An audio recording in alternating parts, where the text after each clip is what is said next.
Hello everyone, this is Vikas और स्वागत है दोस्तों आपका हमारे यूट्यूब चैनल पे जिसका नाम है वीडीए ई लर्निंग। तो जैसा कि हम दोस्तों 10th मैथ्स की सीरीज चला रहे हैं, उसमें पहला चैप्टर लेके आए हम दोस्तों ट्रिग्नोमेट्री का। बहुत से कमेंट्स आए थे मुझे जो बता रहे थे कि रियल नंबर से स्टार्ट कीजिए क्योंकि वो चैप्टर 1 है 10th की मैथ्स का। बट मैं ट्रिग्नोमेट्री से स्टार्ट कर रहा हूँ क्योंकि रियल नंबर्स आपने 7th में 8th में 9th में पढ़ रखे हैं, है ना। पर ट्रिग्नोमेट्री नया चैप्टर है और बहुत लोगों ने नहीं पढ़ा है, इसलिए मैं इंट्रोड्यूस इस चैप्टर से करता हूँ। ठीक है दोस्तों, तो मेरी जो पढ़ाने का मेथड है जो मैं अपनी क्लास में भी पढ़ाता हूँ ऑफलाइन क्लास में और जो ऑनलाइन क्लास में, वो सेम रहेगा दोस्तों। मैं इस तरीके से पढ़ाता हूँ, पहले मैं उस चैप्टर का आपको यूज़ बताऊँगा, मीन्स उसके एप्लीकेशंस बताऊँगा कि वो चैप्टर आपके लिए ज़रूरी क्यों है, तभी आप उस पर एफर्ट मार पाएंगे। ठीक है दोस्तों, तो पहले हम स्टार्ट करते हैं ट्रिग्नोमेट्री के एप्लीकेशंस का। तो एप्लीकेशंस में स्टार्ट करते हैं। देखो, आपने ट्रिग्नोमेट्री के application day to day life में बहुत देखे होंगे। जैसा आपका नेक्स्ट चैप्टर जो है हाइट एंड डिस्टेंस का, उसमें आपने देखा होगा कि अगर सपोज मैं एक पॉइंट पे खड़ा हूँ ठीक है, और मेरे कुछ दूर एक पॉइंट पे क्या है, एक बिल्डिंग खड़ी हो रखी है। ठीक है, और उस बिल्डिंग की मुझे हाइट निकालनी है। ठीक है, तो उस बिल्डिंग की हाइट निकालने के लिए मुझे एक एंगल ऑफ इंक्लिनेशन चाहिए होगा और दूसरा मुझे एक डिस्टेंस चाहिए होगी जो मेरी और उस बिल्डिंग के बीच की है। अगर मुझे एक एंगल और एक डिस्टेंस पता चल जाए तो मैं उस बिल्डिंग क्या निकाल सकता हूँ, हाइट निकाल सकता हूँ। ये ट्रायंगल की एक प्रॉपर्टी होती है कि अगर उस ट्रायंगल का एक एंगल और एक अगर साइड पता चल जाए तो आप बाकी सारी उसकी प्रॉपर्टी निकाल सकते हैं, या बाकी उसकी मेजरमेंट जो भी हम साइड्स या एंगल्स होते हैं वो निकाल सकते हैं। तो ये कॉमन एग्जाम्पल्स हैं। अगर मान लो आप पेड़ को देख रहे हो या आप बिल्डिंग को देख रहे हो, ये सब आपने सुने हुए। मैं आपके लिए कुछ नया लेके आया हूँ दोस्तों, जो कि शायद आपने अभी तक नहीं सुना होगा 10th क्लास में। हाँ, मे बी जो कॉलेज में होंगे या कुछ एक्स्ट्रा ऑर्डिनरी बच्चे जो एस्ट्रोनॉमी के बारे में जानते होंगे उनको शायद पता हो। बट ये जो टॉपिक है एस्ट्रोनॉमी से रिलेटेड है। जैसे समझो कि हमारी जो अर्थ है, हमारी जो क्या है अर्थ है, उसके चारों तरफ स्टार्स हैं, है ना। हमारी जो मिल्की वे गैलेक्सी है उसमें भी स्टार्स हैं और उसके बाहर भी क्या है, बहुत सारे स्टार्स हैं। तो अगर हम नियर बाय स्टार्स की डिस्टेंस फाइंड आउट कर लें हमारी अर्थ से, तो इस मेथड का नाम है दोस्तों ट्रिग्नोमेट्रिक पैरेलैक्स, जो क्या करता है अर्थ से लेके स्टार तक की डिस्टेंस को क्या करता है, फाइंड आउट करता है जो हमारे नियर बाय स्टार्स हैं। ठीक है दोस्तों, जैसे हमारा नियर बाय स्टार कौन सा है दोस्तों, प्रॉक्सिमा सेंचुरी, है ना। तो वहां तक की डिस्टेंस किसने फाइंड आउट की है, इसी मेथड ने, ट्रिग्नोमेट्रिक पैरेलैक्स ने दोस्तों। तो ये जो मेथड है, आप ये सोचेंगे कि इसी मेथड को क्यों यूज कर रहे हैं, मान लो मैं एक स्पेस क्राफ्ट भेज दें, अब तो हमारे पास टेक्नोलॉजी है। पर आप सोचो दोस्तों, एक स्पेस क्राफ्ट भेजना, इतने मिलियंस और बिलियंस का खर्चा करना सिर्फ एक डिस्टेंस फाइंड आउट करने के लिए, या रडार लगा देते हैं उसके चारों ओर, है ना। तो रडार भी क्या करता है, रडार जो होता है उसके लिए सॉलिड सरफेस चाहिए होता है। कॉन्सेप्ट पढ़े तो रडार को एक सॉलिड सरफेस चाहिए होता है जिससे उसकी बीम क्या करती है, रिफ्लेक्ट करती है। और आपको पता है जो स्टार्स होते हैं वो हॉट ब्लोइंग गैसेस की तरह होते हैं, उनमें कोई सॉलिड सरफेस नहीं होता। ठीक है दोस्तों, तो जहां पे सॉलिड सरफेस ही नहीं है तो बीम रिफ्लेक्ट कैसे करेगी। और मान लो अगर सॉलिड सरफेस है भी तो उस बीम को हम तक पहुंचने में कितना टाइम लग जाएगा, सालों लग जाएंगे, क्योंकि वो स्टार यहाँ पे तो नहीं है, बहुत दूर है हमसे, है ना दोस्तों। तो ये जो मेथड है ये दोनों फ्लॉप मेथड है, ये एयरक्राफ्ट भेजना और क्या करना, रडार की हेल्प से फाइंड आउट करना कितनी दूर है वो। लेकिन एक मेथड है जिसका नाम ट्रिग्नोमेट्रिक पैरेलैक्स है, उसके थ्रू हम चुटकियों में बता सकते हैं दोस्तों कि किस तरीके से हम क्या कर सकते हैं, उस स्टार की पोजीशन फाइंड आउट कर सकते हैं, वो स्टार कहाँ पे है इस टाइम पे। तो दोस्तों उसके लिए हमें क्या करना पड़ेगा, एक बेसिक कॉन्सेप्ट सीखना होगा। मैं आपको समझाता हूँ।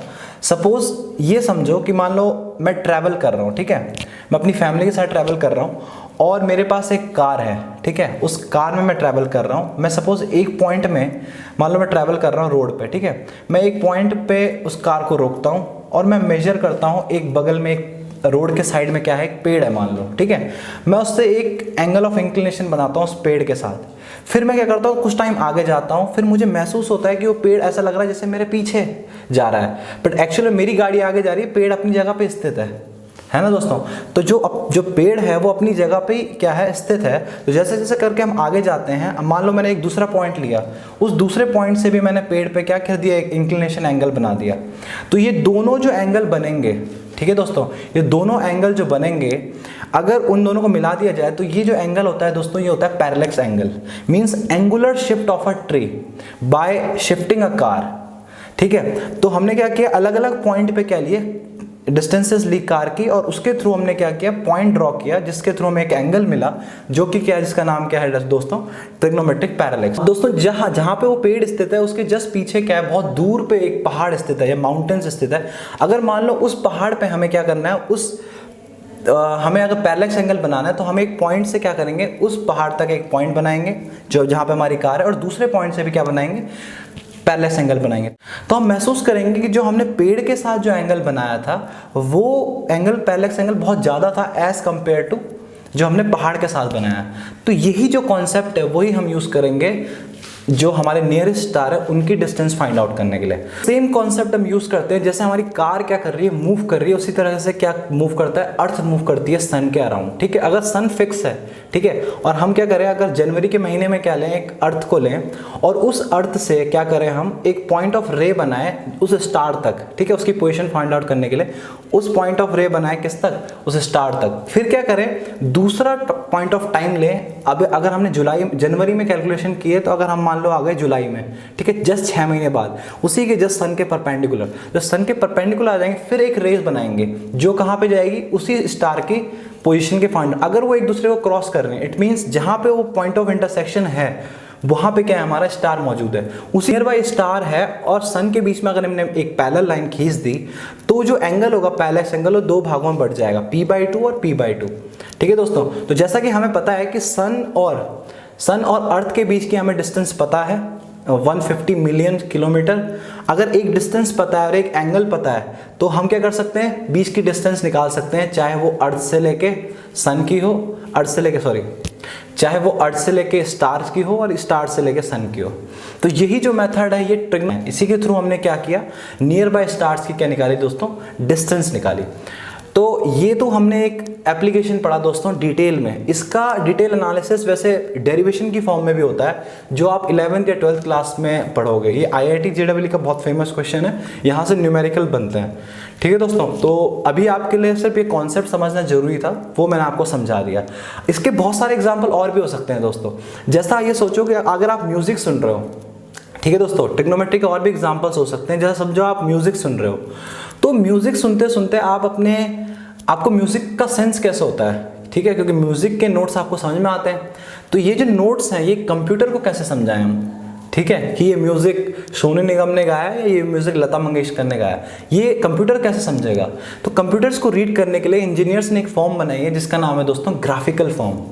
तो ग्राफिकल फॉर्म क्या करती है दोस्तों, जो हमारी साउंड वेव्स हैं उसको एक ग्राफ की फॉर्म में, कर्व की फॉर्म में डिनोट करती हैं। जो ये कर्व होते हैं, ये जो कर्व होते हैं साइन और कॉस के कर्व होते हैं, और साइन और कॉस क्या है दोस्तों, ट्रिग्नोमेट्रिक फंक्शंस हैं। ठीक है दोस्तों, तो कंप्यूटर को समझने के लिए, कंप्यूटर को समझाने के लिए जो म्यूजिकल ग्राफिकल फॉर्म यूज किया जाता है वो भी एक ट्रिग्नोमेट्री से एग्जाम्पल है, ट्रिग्नोमेट्री का क्या है, एक एग्जाम्पल है। और दोस्तों कहाँ यूज देखा है हमने देखा है दोस्तों नेविगेशन में। पुराने टाइम पे जीपीएस तो होता नहीं था, तो पुराने टाइम पे क्या करते, जो सेलर्स होते थे अपनी पोजीशन को आइडेंटिफाई करने के लिए कि वो सी में कहाँ पे है और उन्हें कहाँ जाना है, ये भी ट्रिग्नोमेट्री के थ्रू यूज करते थे। दोस्तों ट्रिग्नोमेट्री का यूज बताता हूँ आपको। जैसे मान लो आप क्रिकेट खेल रहे हो, ठीक है, तो आप शॉट मारते हो, तो जो एंगल ऑफ इंक्लिनेशन जो हमारा होता है बैट और बॉल का जब लगता है और वो किस हाइट पे जाती है, ये डिपेंड करता है आपके मीटिंग पॉइंट पे। ठीक है दोस्तों, तो मीटिंग पॉइंट पे जैसे कहते हैं टाइमिंग, तो मीटिंग पॉइंट से जो हम एंगल बनाएंगे उसी हिसाब से क्या जाएगी, बॉल ट्रैवल करेगी, है ना दोस्तों। तो बोलते हैं कि अगर थीटा इक्वल टू 45 डिग्री पे अगर हम शॉट मारे तो सबसे ज़्यादा दूर जाएगी, रेंज सबसे ज़्यादा होगी और एक ऑप्टिमम हाइट पे जाके वो बॉल गिरेगी। ठीक है दोस्तों, तो ये समझो कि ये भी एक तरीके का ट्रिग्नोमेट्री ही है, कि मतलब एक ऑप्टिमम एंगल फाइंड आउट करना जिसके थ्रू हमें पता चल सके कि शॉट किस एंगल पे हमें मारना है। इसे कहते हैं दोस्तों प्रोजेक्टाइल मोशन। ठीक है दोस्तों, ये भी आप 11th क्लास में पढ़ोगे। और दोस्तों जैसे बास्केटबॉल होती है, बास्केटबॉल में फ्री थ्रो होता है बास्केट में फेंकने के लिए, तो वो भी एक पर्टिकुलर एंगल पे फेंकना पड़ता है, तो ये भी एक ट्रिग्नोमेट्री का एग्जाम्पल है। और दोस्तों गोल्फर होते हैं, जो गोल्फर जो शॉट मारते हैं वो भी एक पर्टिकुलर एंगल पे मारते हैं। अगर कोई सॉकर का फैन है तो सॉकर में जो पेनल्टी किक मारते हैं उसमें कितना मूवमेंट है, एंगुलर शिफ्ट कितना करना पड़ता है हमें, वो भी क्या है एक दोस्तों ट्रिग्नोमेट्री का एग्जाम्पल है। तो इसी के साथ बहुत सारे एग्जाम्पल्स हम डे टू डे लाइफ में सीख सकते हैं और देख सकते हैं। तो इसी तरीके से हमने क्या किया, काफ़ी सारे एग्जाम्पल्स हमने पढ़ लिए ट्रिग्नोमेट्री से रिलेटेड। तो दोस्तों अब हम क्या करेंगे, सबसे पहले हमने एग्जाम्पल पढ़ लिए हैं, अब हम पढ़ेंगे दोस्तों ट्रिग्नोमेट्री के कॉन्सेप्ट्स। उस कॉन्सेप्ट को पढ़ेंगे, फिर उसके बाद कॉन्सेप्ट पढ़ने के बाद उसके लगाएंगे क्वेश्चंस। अब आपको बहुत आसानी से समझ में आएगा कि हम पढ़ क्यों रहे हैं एक्चुअली। तो पढ़ाते हैं दोस्तों, तो इस तरीके से पढ़ाते हैं, एक्सरसाइज 8.1 लिखो, इसका पहला क्वेश्चन लिखो, बनाओ ट्रायंगल। ये मेथड ऑफ टीचिंग नहीं है दोस्तों। मेथड ऑफ टीचिंग ये है कि सबसे पहले जो तुम्हारे पास पढ़ने आ रहा है उसका इंटरेस्ट तो हो उस टॉपिक में, डेवलप करो। बाकी तो सारा काम बच्चा ही कर देता है, हमें तो कुछ करने की जरूरत नहीं पड़ती। वो खुद ही बोलता है कि सर ये क्वेश्चन कैसे हुआ, ये मुझे नहीं आ रहा सर, इसमें सर ऐसा होना चाहिए था। वो बच्चे को हमने क्या करना है, इंटरेस्ट डेवलप कराना है। तो इंटरेस्ट डेवलप कराने के लिए दोस्तों एप्लीकेशन बताने बहुत जरूरी है, ताकि वो समझ पाए कि वो क्यों कर रहा है। ठीक है दोस्तों, तो मिलते हैं दोस्तों। ये जो ग्लास बोर्ड है, ये ग्लास बोर्ड सिर्फ मैंने एनिमेशंस वगैरह के लिए रखा है ताकि आपको विजुअली बहुत अच्छा समझ में आए। बाकी जो आपकी एक्सरसाइजेस होंगी वो नॉर्मल व्हाइट बोर्ड पे होंगी, जिससे आपको कोई प्रॉब्लम ना हो समझने में। ठीक है दोस्तों, तो चलते हैं व्हाइट बोर्ड पे। Okay, hello everyone, this is Vikas और स्वागत है दोस्तों आपका हमारे इस यूट्यूब चैनल पे, जिसका नाम है दोस्तों वीडीए ई लर्निंग। दोस्तों अभी तक हमने ट्रिग्नोमेट्री के एप्लीकेशन पढ़ लिए हैं, अब हम आते हैं कॉन्सेप्ट पे। ठीक है, ये जो व्हाइट बोर्ड है इस पे आपको मैं कॉन्सेप्ट समझाऊंगा, एक एक क्वेश्चन समझाऊंगा, एक्सरसाइज 8.1 से लेकर एक्सरसाइज 8.4 तक विद कॉन्सेप्ट आपको सारे के सारे न्यूमेरिकल कराऊंगा। ठीक है दोस्तों, और उसमें क्या इंपॉर्टेंट होगी, कुछ कहीं कहीं मैं बीच बीच में शॉर्ट ट्रिक्स भी बताऊंगा, जो आपको रिवीजन एक तरीके से आपका पढ़ाते हुए भी रिवीजन करा दूंगा दोस्तों। ठीक है दोस्तों, तो स्टार्टिंग करते हैं कैसे, आपको मैं समझाता हूँ। सबसे पहले हम पढ़ क्या रहे हैं दोस्तों, ट्रिग्नोमेट्री पढ़ रहे हैं। ठीक है, तो ट्रिग्नोमेट्री में आपको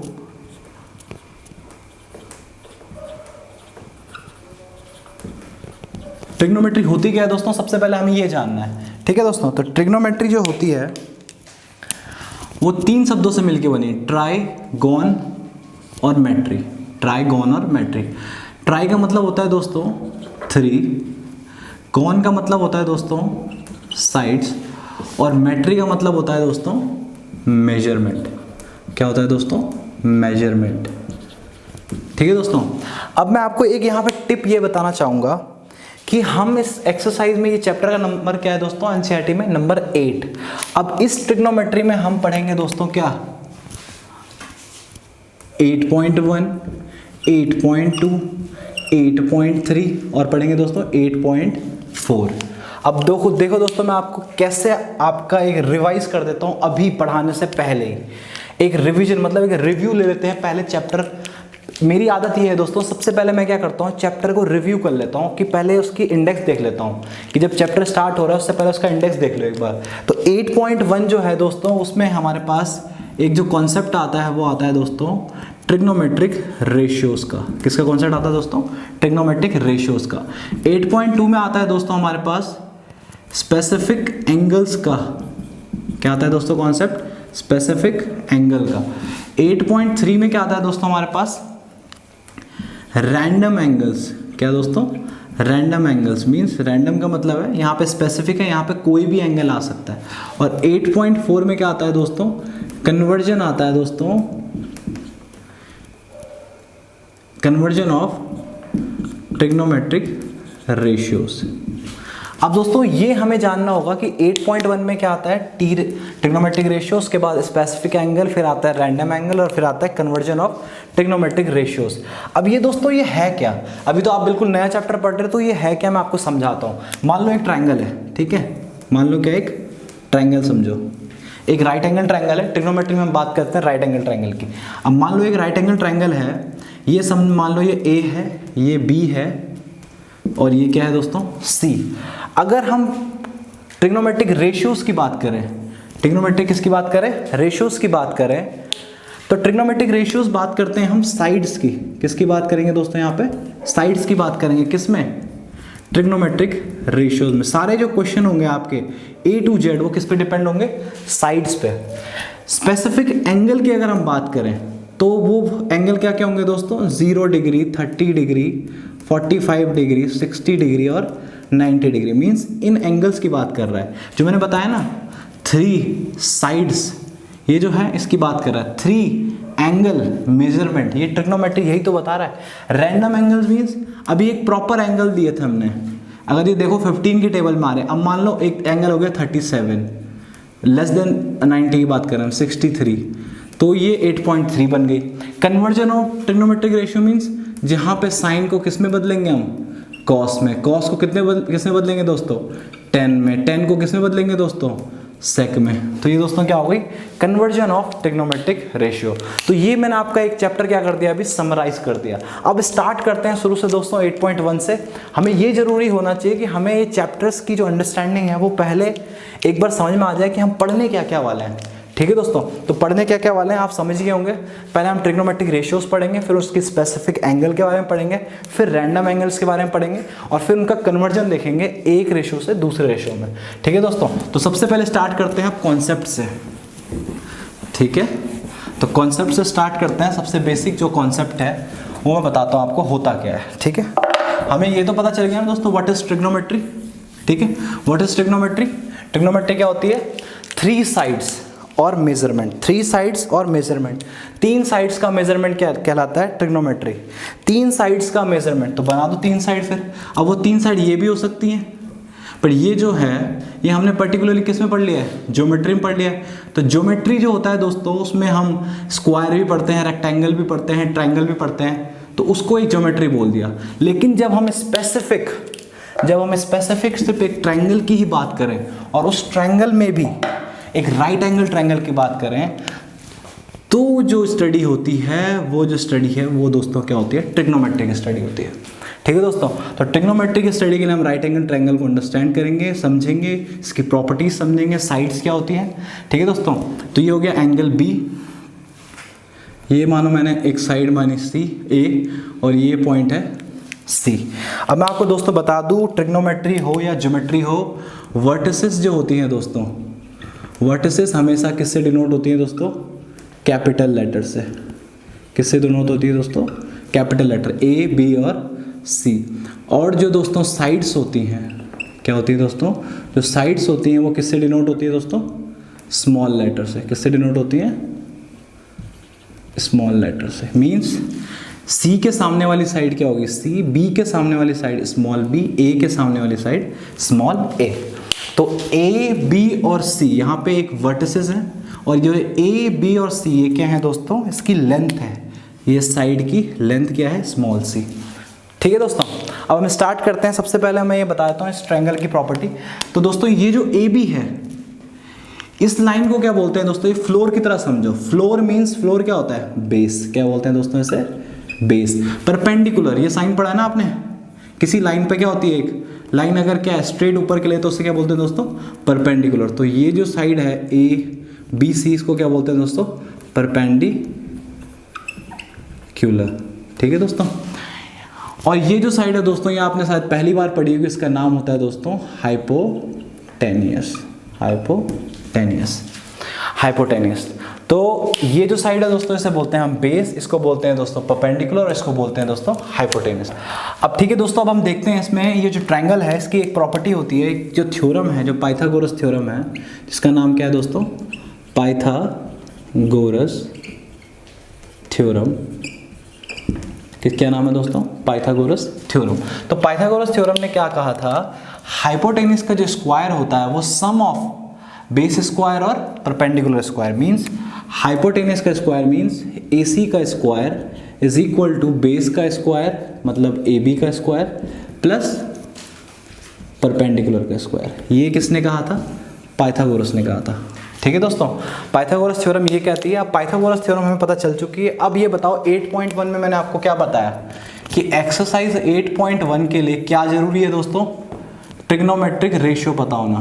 क्या दोस्तों, ट्रिग्नोमेट्रिक रेशियो पता होना। तो ट्रिग्नोमेट्रिक रेशियो पता होने के लिए हमारे पास ट्रिग्नोमेट्रिक रेशियो क्या क्या होते हैं। सबसे पहले देखो, सबसे पहले जो रेशियो होता है दोस्तों वो होता है साइन। मान लो साइन ए। दूसरा होता है दोस्तों कॉस ए। तीसरा होता है दोस्तों टेन ए। तीसरा क्या होता है दोस्तों, टेन ए। इसका जस्ट अपोजिट होता है दोस्तों, उसे क्या बोलते हैं हम, कॉसेक ए। इसका जस्ट अपोजिट होता है दोस्तों, उसको क्या बोलते हैं हम, सेक ए। और इसका जस्ट अपोजिट होता है दोस्तों, उसको क्या कहते हैं दोस्तों, कॉट ए। ये जो साइन मैंने लगाए हैं ये किसके साइन है, अपोजिट के। किसके साइन है दोस्तों, अपोजिट के। ये भी यहाँ भी और यहाँ भी। ठीक है दोस्तों। अब हमारे सबसे पहले ये समझेंगे साइन ए क्या होता है दोस्तों, ठीक है। साइन ए, सबसे पहले साइन ए क्या होता है, ये मान लो एंगल ए है, ये क्या है, एंगल ए। अब ध्यान से देखना, ये जो डिनोट कर रहा है ए, ये डिनोट कर रहा है थीटा को। थीटा, थीटा मतलब एंगुलर मेजरमेंट। किसको डिनोट कर रहा है दोस्तों, एंगुलर मेजरमेंट, एंगुलर मेजरमेंट को। तो जो एंगुलर मेजरमेंट है, जब दो लाइन क्या होती हैं आपस में इंटरसेक्ट होती हैं और वो कोई क्या बनाते हैं, एंगल बनाती हैं, तो इसको क्या कहते हैं दोस्तों, थीटा, एंगल। ठीक है दोस्तों, तो एंगुलर मेजरमेंट को डिनोट कर रहा है। तो साइन ए क्या होगा दोस्तों, साइन ए जो होता है वो होता है perpendicular upon hypotenuse, perpendicular upon hypotenuse. Cos A क्या होता है दोस्तों, कॉस ए होता है दोस्तों base upon hypotenuse, base upon hypotenuse. और जो टेन ए होता है दोस्तों वो क्या होता है, परपेंडिकुलर अपॉन बेस। ठीक है दोस्तों, जनरली जब आप बड़ी क्लास में जाओगे तो आपको ये ऑटोमेटिकली याद हो जाएंगे, सीरियसली। ठीक है दोस्तों, बट अभी के लिए मैं आपको एक फॉर्मूला बता देता हूँ, बहुत पॉपुलर फॉर्मूला है, शायद आपने स्कूल में पढ़ा होगा, तो उसके थ्रू हम ये याद करने की कोशिश करेंगे, जिसका नाम क्या है दोस्तों, मैं आपके लिए हिंदी में लिख देता हूँ।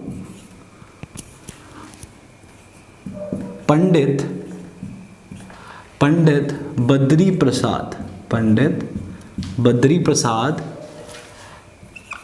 हर हर बोले, पंडित बद्री प्रसाद हर हर बोले। वैसे एक मेरे फ्रेंड का नाम बद्री भी है, तो ये वैसे ही याद हो गया था मुझे। ठीक है, तो पंडित बद्री प्रसाद हर हर बोले। पंडित, अब ये समझेंगे हम ये यहाँ यूज कैसे हो रहा है, ये देखो।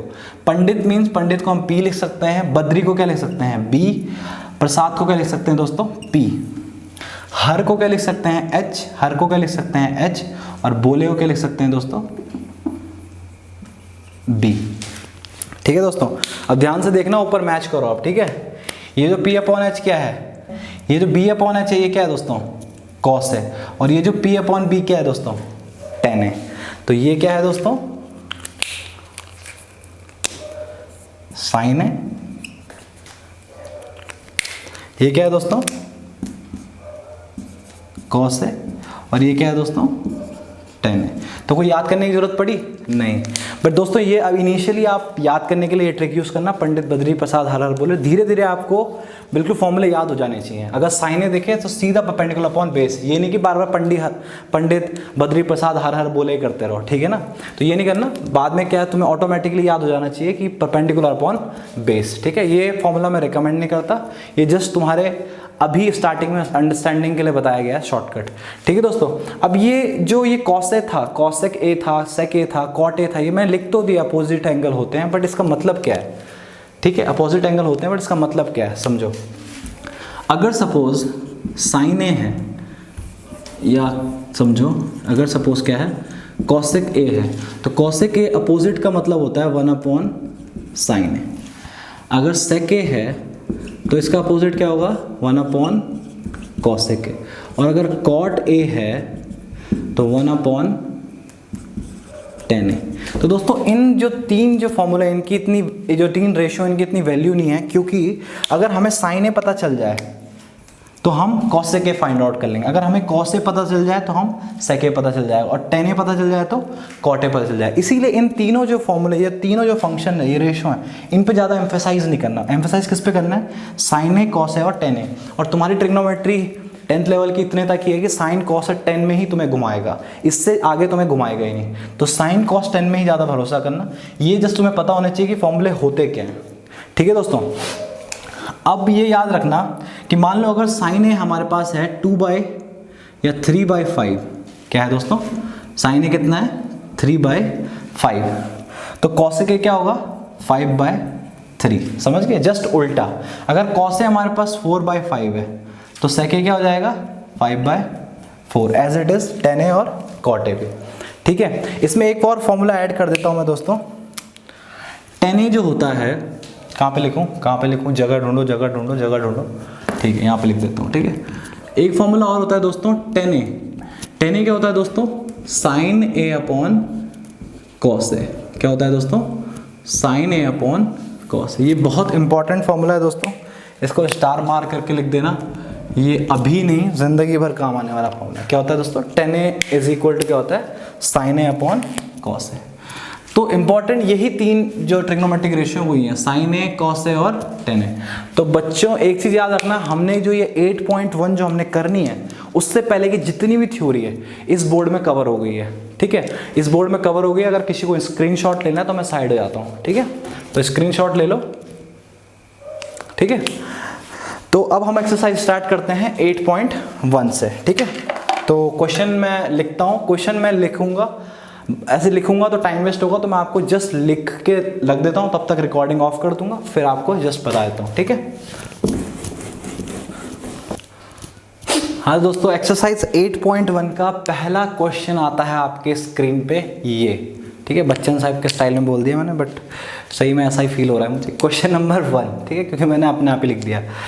तो 8.1 जो एक्सरसाइज है उसका पहला नंबर का क्वेश्चन क्या है, in a triangle ABC right angle at B, बस यहीं तक तो हमें जानना था, राइट एंगल एट B, ध्यान से देखना, राइट एंगल एट B, थोड़ा टेढ़ा मेढ़ा हो जाए तो माफ़ कर देना, राइट एंगल एट B, बच्चे वैसे समझदार तो हैं, right angle at B। Video को लाइक करना, सब्सक्राइब करना मत भूलना, ठीक है। तो अगर आपको समझ, triangle ABC right angle at B, right angle क्या है, at B, right angle means ये, ठीक है, और उसने एक पॉइंट भी दे दिया, B है ये पॉइंट, ठीक है दोस्तों। तो दूसरा क्या होगा, A, और ये क्या होगा दोस्तों, C, ठीक है।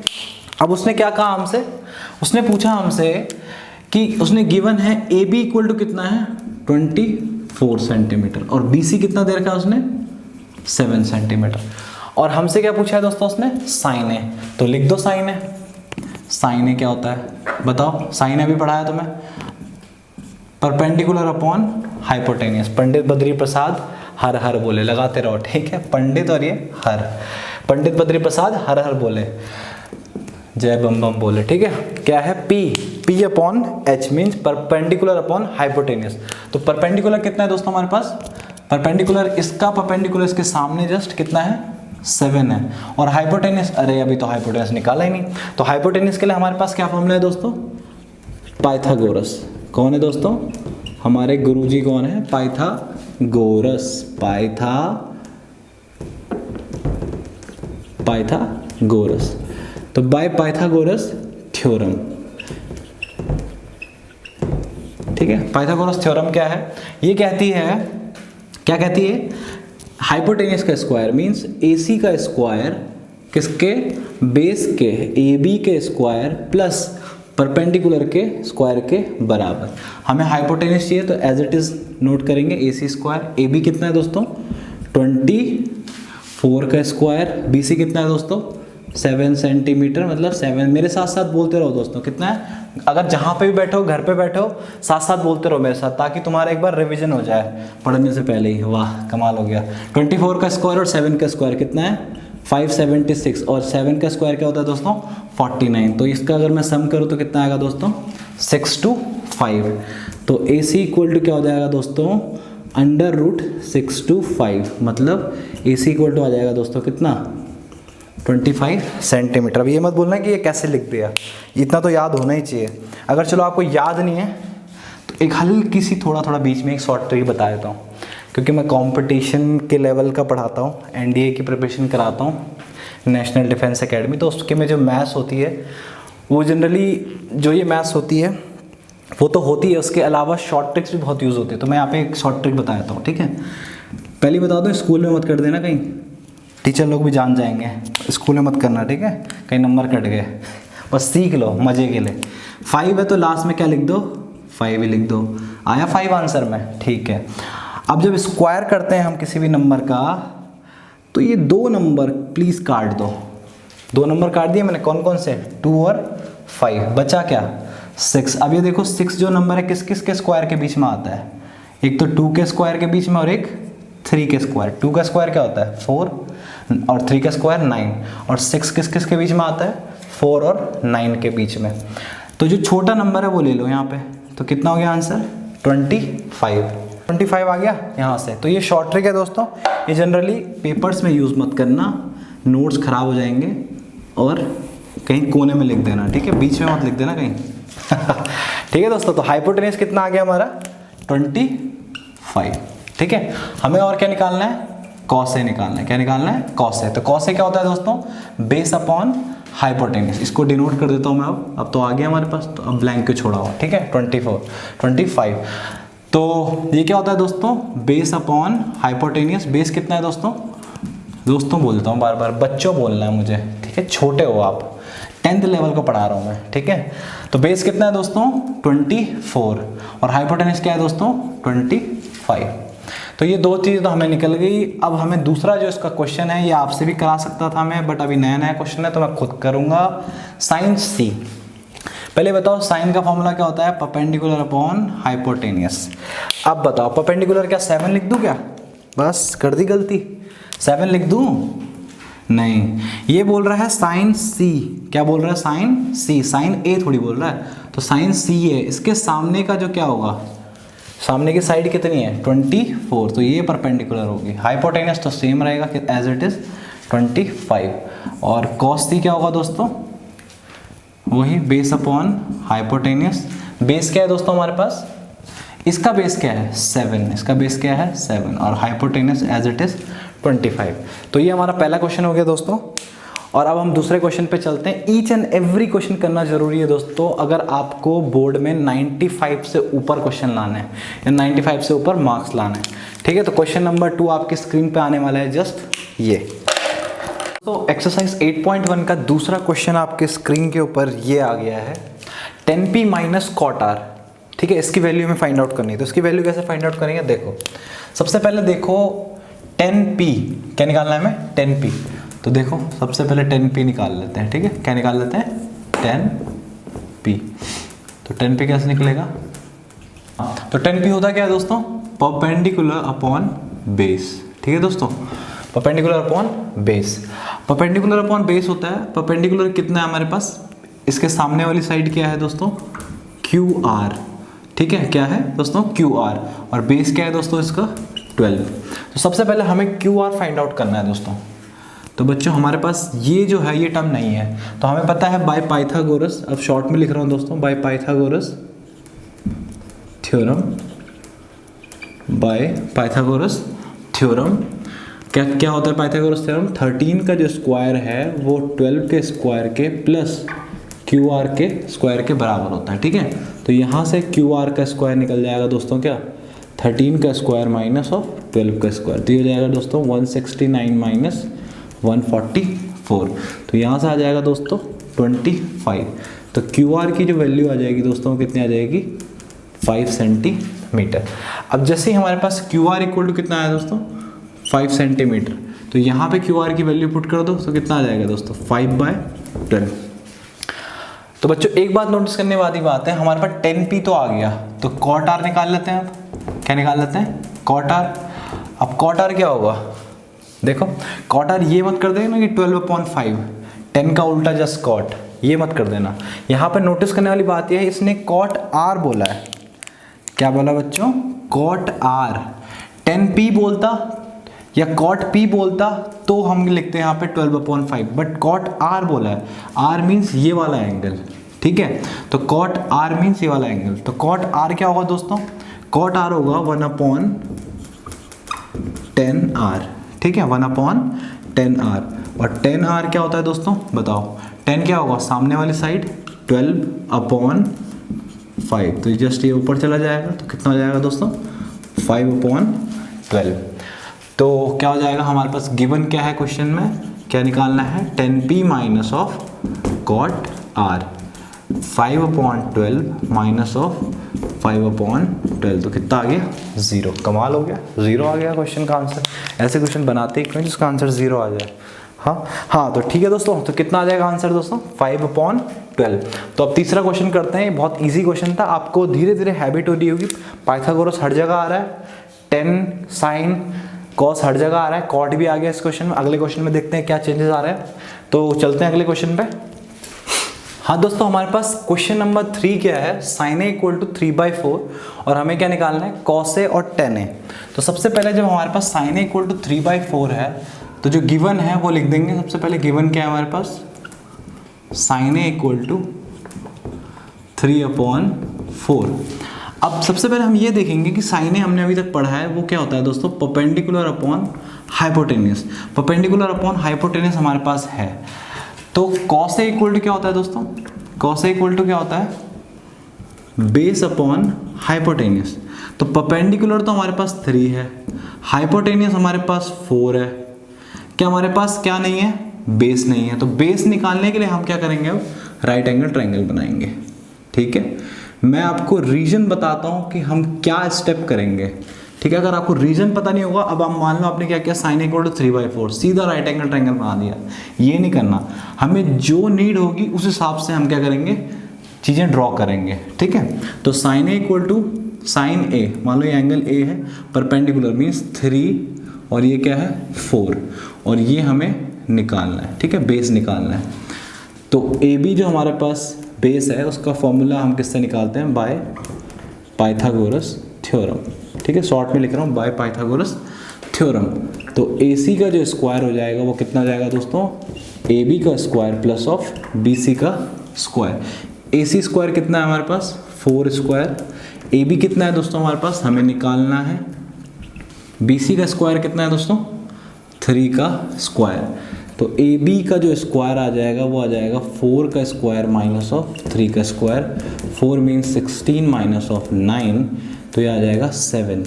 तो जो ए बी आ जाएगा दोस्तों वो कितना आ जाएगा, √7। √7 हमारे पास क्या आ गया दोस्तों, बेस आ गया। √7 क्या आ गया, बेस। तो यहाँ पे जो हमने ये किया है इसकी जगह क्या लिख देते हैं अब, √7। अब कॉस ए की वैल्यू पूछी थी इसने, तो बेस कितना आ गया दोस्तों हमारे पास, √7, और हाइपोटेनस कितना है 4। ठीक है, और tan a क्या होता है दोस्तों, tan a क्या होता है, परपेंडिकुलर अपॉन बेस। परपेंडिकुलर क्या है बच्चों, 3, और बेस क्या है हमारे पास, √7। तो इसी तरीके से हमने क्या निकाल लिया है बच्चों, कॉस ए की वैल्यू भी निकाल ली है और tan a की वैल्यू भी निकाल ली है। तो इस क्वेश्चन में अलग क्या था, हमने क्या नोटिस किया अलग, इस क्वेश्चन में ये जो पाइथागोरस थी ये क्या थी, रूट में एक वैल्यू आ गई। ठीक है, एक परफेक्ट स्क्वायर नहीं है 7, क्या नहीं है, परफेक्ट स्क्वायर नहीं है। क्योंकि 7 अगर परफेक्ट स्क्वायर, जैसे मान लो परफेक्ट स्क्वायर क्या होता है, जैसे 25 है, 25 एक परफेक्ट स्क्वायर है क्योंकि इसका क्या आता है, स्क्वायर रूट एक 5 आता है। 5 क्या है, 5 एक इंटीजर है, 5 क्या है, इंटीजर है। और ये जो नंबर है दोस्तों ये क्या है, इस नंबर को क्या बोलते हैं, हमें 9 में पढ़ा है आपने, क्या बोलते हैं दोस्तों, इरेशनल नंबर्स। क्या बोलते हैं, इरेशनल नंबर। तो इस क्वेश्चन में हमने ये पढ़ा कि इरेशनल नंबर भी क्या आ सकते हैं, किसी भी क्वेश्चन के अंडर, किसी भी क्वेश्चन का बेस हो सकते हैं। ठीक है, तो आप क्वेश्चन नंबर 4 पे चलते हैं नेक्स्ट। हाँ दोस्तों, एक्सरसाइज 8.1 का 4th क्वेश्चन क्या है, 15 cot a इक्वल टू 8, और हमें क्या निकालना है, साइन ए एंड सेक ए। तो सबसे पहले कराने से पहले मैं ये बता दूं दोस्तों, ये जो है आपकी एक्सरसाइज का बहुत ही इंपॉर्टेंट क्वेश्चन है, तो मैंने इस पर 2 स्टार मार्क कर दीजिए। तो इसको ध्यान से देखना, मैं एक एक स्टेप कराने वाला हूँ, क्यों कराऊंगा उसका भी रीजन बताऊंगा। ठीक है, ये हमारे पास क्या है दोस्तों, गिवन है, क्या है, गिवन है 15 cot a इक्वल टू 8। तो यहाँ से ये जो इनटू में है ये किस में चला जाएगा, डिवाइड में। तो cot a इक्वल टू कितना हो जाएगा बच्चों, 8/15, 8/15। अब ये देखो दोस्तों, साइन ए है, क्या है, साइन ए। मैंने आपको क्या बताया था, कॉट हो गया, कॉसेक हो गया, सेक हो गया, ये सेकेंडरी हैं। हमें साइन, कॉस और टेन में वैल्यू चाहिए। तो हमारे पास कॉट है तो इस सबसे पास इसमें क्या निकल सकता है, कॉस निकलेगा या साइन, टेन निकलेगा। क्या निकलेगा, 10। तो यहाँ से tan a इक्वल टू क्या हो जाएगा बच्चों, 15/8। क्यों होगा, क्यों होगा बच्चों, क्योंकि cot a जो होता है वो क्या होता है, 1/10 a। तो मैंने समझा रखा है कि जो यहाँ पे नंबर होगा जस्ट उसका क्या हो जाएगा, उल्टा हो जाएगा। अब जैसे हमारे पास tan a आ गया, ठीक है। अब tan a हमें पता है, tan a होता क्या है, परपेंडिकुलर अपॉन बेस। तो परपेंडिकुलर कितना है 15 और बेस कितना है 8। बट हमें साइन ए निकालना है, हमें क्या निकालना है, साइन ए। अब साइन ए के हमें क्या निकालना है, साइन ए निकालना है। साइन ए के लिए हमारे पास परपेंडिकुलर और हाइपोटेनियस चाहिए। हमारे पास परपेंडिकुलर कितना है 15 है, बट व्हाट अबाउट हाइपोटेनियस, हमारे पास हाइपोटेनियस नहीं है। तो हाइपोटेनियस के लिए हमें क्या करना पड़ेगा, क्या बनाना पड़ेगा, एक राइट एंगल ट्रायंगल। ठीक है, पहली मत बनाने लग जाना, जब जरूरत हो तब बनाना, ठीक है।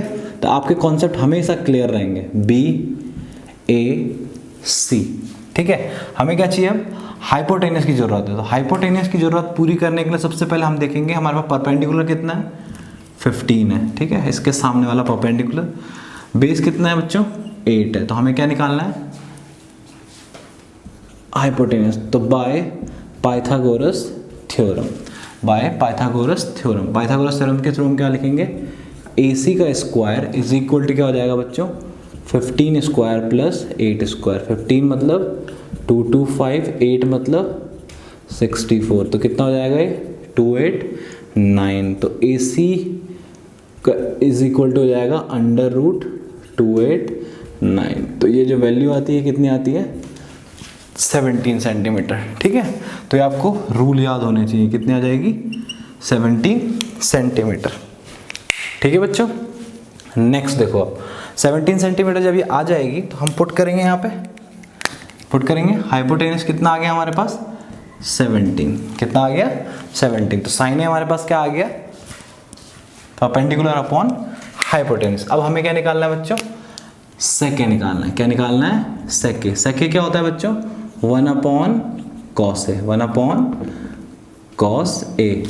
कॉस ए की वैल्यू बताओ क्या होगी बच्चों, कॉस ए की वैल्यू क्या होगी, देखो ध्यान से देखो यहाँ पे कॉस ए क्या होगा, base upon hypotenuse, base upon hypotenuse, ये चला जाएगा ऊपर। तो कितना हो जाएगा बच्चों, 17 अपॉन 8। तो सेके कितना आ गया हमारे पास, 17 अपॉन 8। अब इसका एक तरीका है बच्चों, मैं आपको बताता हूँ, चेक करने का एक तरीका है कि हमारा आंसर सही है या गलत है। देखो ध्यान से देखना, ये वैसे ये चीज़ 11th की है, बट मैं आपको याद करने के लिए एक ट्रिक बता देता हूँ, ठीक है। अगर कभी भी ध्यान से देखना, ये 11th में पढ़ाते हैं टीचर्स, बट मैं आपको 10th में इसलिए बता रहा हूँ ताकि आप आंसर चेक कर सको। अगर कभी भी ध्यान देना, साइने या फिर कॉसे की वैल्यू, साइने या कॉसे की वैल्यू अगर आपकी ग्रेटर देन 1 आ गई, क्या आ गई, ग्रेटर देन 1, इसका मतलब आपने कुछ ना कुछ गलती की है। हमेशा साइने और कॉसे की जो वैल्यू होगी, साइने और कॉसे की जो वैल्यू होगी हमेशा क्या होगी, लेस देन 1 होगी। क्या होगी, हमेशा लेस देन 1 या इक्वल टू 1 होगी, इससे ज़्यादा कभी नहीं हो सकती। साइने की मैक्सिमम वैल्यू कॉसे की मैक्सिमम वैल्यू 1 होती है और मिनिमम वैल्यू -1 होती है, ना इससे कम होगी ना इससे ज़्यादा होगी। माइनस का कॉन्सेप्ट हम 11th में पढ़ेंगे, ठीक है बच्चों। तो याद क्या करना, देखो साइने क्या है, 15 अपॉन 17, डिनोमीटर ज़्यादा है, डिनोमीटर ज़्यादा है, इसका मतलब साइने क्या होगा, लेस देन 1। लेस देन 1 मतलब मेरा आंसर क्या है, सही है। ये चेक करने का बहुत अच्छा तरीका है, ठीक है। तो अभी इस पे मत जाइए, बस ये समझिए कि कैसे हुआ, ठीक है। अगला क्वेश्चन देखते हैं, क्वेश्चन नंबर 5। क्वेश्चन 5 क्या है दोस्तों, अब देखते हैं। क्वेश्चन 5 क्या है, sec theta equal to 13 upon 12 है और बोल रहा है calculate all other trigonometric ratios, ठीक है। Sec theta equal to 13 upon 12 और बोल रहा है और जितने बाकी रेशियो हैं सारे निकालने हैं। सबसे पहले बताओ ऑल अदर का मतलब क्या है, बाकी जितने रेशियो हैं वो बताओ पहले, कौन कौन से रेशियो नहीं है उसने दे रखे हैं। एक तो साइन थीटा नहीं दे रखा है, ठीक है, कॉस थीटा नहीं दे रखा है, और क्या नहीं दे रखा है, टेन थीटा नहीं दे रखा है, और क्या नहीं दे रखा, कॉसेक थीटा नहीं दे रखा है उसने, और क्या नहीं दे रखा दोस्तों, कॉट थीटा नहीं दे रखा है, ठीक है। ये सारे के सारे उसने नहीं दे रखे हैं, दे क्या रखा है, सिर्फ एक सेक थीटा। गलत बात है यार बहुत, एक चीज़ दी और पूछी कितनी है, 5। तो सबसे पहले ये बताओ सेक थीटा है हमारे पास, तो सबसे पहले क्या निकाल सकता है, जहां बैठे हो वहीं बोल दो, क्या निकल सकता है, sec theta is equal to 1 upon cos theta. तो कॉस थीटा इक्वल टू क्या हो जाएगा बच्चों, इसका जस्ट अपोजिट, तो 12 अपॉन 13, ये तो देख के ही हो गया। तो पहला तो हमने निकाल दिया। अब क्या निकालना है, सबसे पहले क्या निकाल सकता है, और अब हमारे पास कॉस थीटा आ गया, ठीक है। अब जब कॉस थीटा आ गया तो कॉस थीटा के बाद हम साइन थीटा निकालें या टेन थीटा या कॉसेक थीटा। देखो सबसे पहले काम करते हैं, साइन थीटा निकाल लेते हैं। साइन थीटा निकाल लेंगे तो हमें क्या पता चल जाएगा, कॉसेक थीटा। फिर हम टेन थीटा निकाल लेते हैं और उसके बाद क्या पता चल जाएगा, कॉट। तो मतलब ये तो पता करने की जरूरत ही नहीं है, ये और ये पता कर लो, कहानी खत्म, है ना। तो ये जो 12 है ये क्या है, बेस है, और ये क्या है बच्चों, हाइपोटेनियस है। तो क्या बना दो सबसे पहले हमेशा एक ट्राइंगल। ट्राइंगल तो हर क्वेश्चन में दे रखा है इन्होंने, है ना। ये ए है, ये बी है, और ये क्या है, सी है, सपोज दैट, ठीक है। अब सपोज 12 उसने क्या दे रखा है, बेस, और 13 क्या दे रखा है दोस्तों उसने, परपेंडिकुलर, ओ सॉरी हाइपोटेनियस। तो ये एंगल क्या है, थीटा। हमें क्या निकालना है, परपेंडिकुलर निकालना है। क्यों, क्योंकि हमें साइन चाहिए, क्योंकि हमें साइन की जरूरत है। और साइन थीटा हमें पता है क्या होता है बच्चों, साइन थीटा जो पता है हमें वो होता है परपेंडिकुलर अपॉन हाइपोटेनियस, इसलिए हमें परपेंडिकुलर की जरूरत है। तो यहाँ पे भी क्या लगा देंगे बच्चों, बाय पाइथागोरस थ्योरम। तो जैसे पाइथागोरस थ्योरम लगाएंगे तो पाइथागोरस थ्योरम होती क्या है, AC square is equal to AB square plus of BC square, यही होती है। AC स्क्वायर कितना है बच्चों, 13 का स्क्वायर, AB ये तो पहले भी आ चुका है एक सम। AB स्क्वायर कितना है बच्चों, 12 का स्क्वायर, और हमें क्या चाहिए, BC स्क्वायर चाहिए। तो BC स्क्वायर अगर मैं डायरेक्ट लिख दूँ 13 square minus of 12 square, 13 square बोले तो 169 माइनस 144 कितना आ जाएगा, 25। तो BC इक्वल टू कितना आ जाएगा बच्चों, 5 सेंटीमीटर। BC इक्वल टू कितना आ गया, 5 सेंटीमीटर, ठीक है। हाइट कितनी आ गई, 5 सेंटीमीटर, मीन्स परपेंडिकुलर कितना आ गया, 5 सेंटीमीटर। तो परपेंडिकुलर हमारे पास जब 5 सेंटीमीटर आ गया, हाइपोटेन्यूज हमारे पास 13 सेंटीमीटर आ गया। जैसे ही हमने देखा कि हमें क्या मिल गया है, साइन, तुरंत जैसी साइन मिला तुरंत क्या लिख दो, कॉसेक लिख दो। क्या लिख दो, कॉसेक, क्योंकि कॉसेक क्या होता है, 1 upon sine. 1 upon sine means उल्टा कर दो, 13/5, ठीक है। अब हमें क्या चाहिए, हमने क्या क्या निकाल लिया, साइन निकाल लिया, कॉस निकाल लिया, कॉसेक निकाल लिया। अब हमें क्या चाहिए, टेन चाहिए। क्या चाहिए, टेन थीटा। टेन थीटा तो हमें पता ही है क्या होता है बच्चों, परपेंडिकुलर अपॉन बेस। परपेंडिकुलर कितना है, 5, और बेस कितना है, 12। जैसे ही हमें पता चला कि हमें टेन थीटा पता चल गया तो उसके पीछे पीछे कौन आ गया, कॉट थीटा भी आ गया। तो कॉट थीटा क्या होता है बच्चों, 1 अपॉन टेन थीटा, होता ही नहीं होता। तो जैसे ही हमें कॉट थीटा नोट करना है तो क्या कर देंगे जस्ट का उल्टा लिख दो, 5/12/5। तो इस तरीके से हमने एक हमारे पास रेशियो दे रखा था, हमने सारे क्या कर दिए, रेशियो निकाल दिए। किसकी फॉर्म में, साइड्स की फॉर्म में। किसकी फॉर्म में, देखो साइड्स हैं सारी की सारी, ठीक है दोस्तों, क्या है, साइड्स की फॉर्म में। तो क्वेश्चन नंबर 5 भी हो चुका है। ये भी अच्छा क्वेश्चन था, एग्जाम पॉइंट ऑफ व्यू से काफ़ी बार ये क्वेश्चन पेपर में आता है। तो इसको मैं 1 स्टार दूंगा, 2 स्टार नहीं, ठीक है, 1 स्टार दूंगा। इसको अच्छे से करना, जो मैं पढ़ा रहा हूँ उसको एक बार तो देखो, जहाँ पे समझ में नहीं आ रहा दोबारा देखो, तिबारा देखो। डाउट हो तो क्या पूछो, कमेंट बॉक्स में लिखो, ठीक है बच्चों। और चैनल को सब्सक्राइब जरूर करो। ये कौन सा कलर है बताओ जरा, रेड कलर है, तो रेड कलर का ही बटन होगा, ठीक है। और ये कौन सा कलर है, ब्लैक कलर का। तो ब्लैक कलर का बटन एक वहाँ पे एक क्या होगी, बेल आइकन होगी, उसे भी दबा देना, ताकि नेक्स्ट वीडियो जो भी चैप्टर की आएगी आपको पता चल जाएगी, ठीक है। तो अब क्या करते हैं, हम अगले क्वेश्चन पे बढ़ते हैं, क्वेश्चन नंबर 6। क्वेश्चन नंबर 6 आ गया आपके सामने, ठीक है। ये जो क्वेश्चन है इस एक्सरसाइज का मेरे हिसाब से सबसे टफ क्वेश्चन है, ठीक है, क्योंकि इसमें कोई डाटा हमें ऐसा गिवन नहीं है या हमें किसी की वैल्यू नहीं निकालनी, हमें क्या करना है, प्रूफ करना है। और प्रूविंग के क्वेश्चन तुमने प्रीवियस ईयर उठा के देख लेना, हमेशा एक ना एक क्वेश्चन प्रूविंग का हमेशा रहता है ट्रिग्नोमेट्री से। अब वो ये हो सकता है 8.1 से, या 8.2 से हो सकता है, 8.3 से हो सकता है, 8.4 से हो सकता है। तो प्रूविंग का क्वेश्चन जो होगा वो हमेशा क्या होगा बच्चों, इंपॉर्टेंट होगा।